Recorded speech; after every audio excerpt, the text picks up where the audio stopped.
Hi, I'm Lexi Kurzman. Welcome back to Life Lessons with Lexi. Today we're going to be talking about how to be a good roommate. For a lot of us, college is the first time that we've had to share a room or learn to live with people that aren't our family, and sometimes that can be kind of problematic.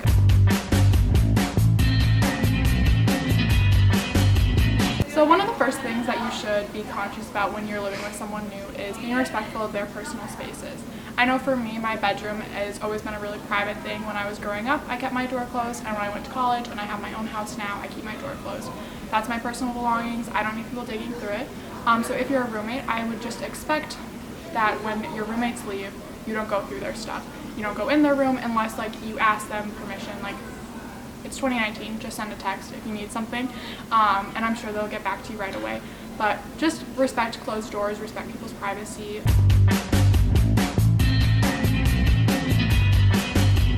I'm a very clean person. I know a lot of my other roommates are clean, but some of them are not as clean.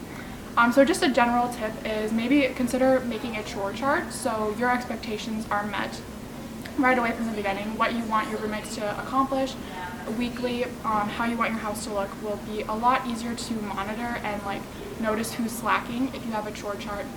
So in my house, one of the chores is clean the kitchen, which is just counters and whatnot, and then we have one person do that, and then floors for one person, bathrooms for the other person, living room, and then taking out the garbage and recycling. And that really has been beneficial, and I think it's been working for us because if the recycling is overflowing, we know exactly who's to blame, and who to maybe call out and be hey, just remember to do your chores. But a big thing with chore chart is it doesn't work if one person isn't following or carrying their weight. So just be respectful of the rules and expectations that your roommates set for you. But besides the chore chart, it's just common knowledge that if you make something in the kitchen, you should clean up that mess. You should be doing those dishes. And just a general rule of thumb for me is clean your dishes before 12 hours or between 12 hours of using them. Your dishes are just going to get caked on, and it's going to be a lot harder to clean if you wait longer than 12 hours, and that's just common courtesy. But we are all college students. We know that we have a busy schedule, so you make breakfast, maybe you don't have time before class to clean it, that's fine. But when you get home, just make sure to take care of them, or if you don't feel like cleaning your dishes after dinner, that's also fine. Sometimes you don't eat until midnight. But then just make sure to do it the next day. And be aware of other people's sleeping schedule, class schedule, and just their schedule in general. Different majors require have different schedules and different expectations. Some people maybe have to go to class at 8 a.m. so they want to go to bed earlier. Some people, like me, don't get home until midnight. So when I come home at midnight, I try to be extra quiet because I know that all of my roommates are asleep. And then in return, I expect that when I'm sleeping until 9 a.m.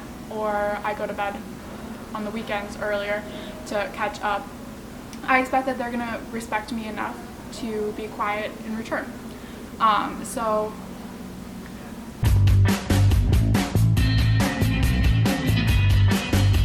sleep, or you can't sleep when there's noises, speak up. Don't be afraid to talk to your roommates. If you're living with them, you probably know them on a personal level, and you should be able and comfortable enough to go and talk to them about the issues that you're having.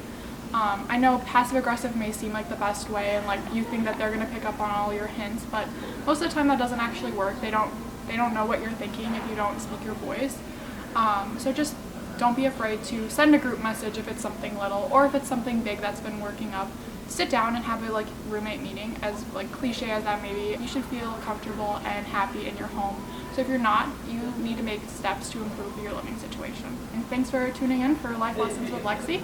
Let's all be better roommates.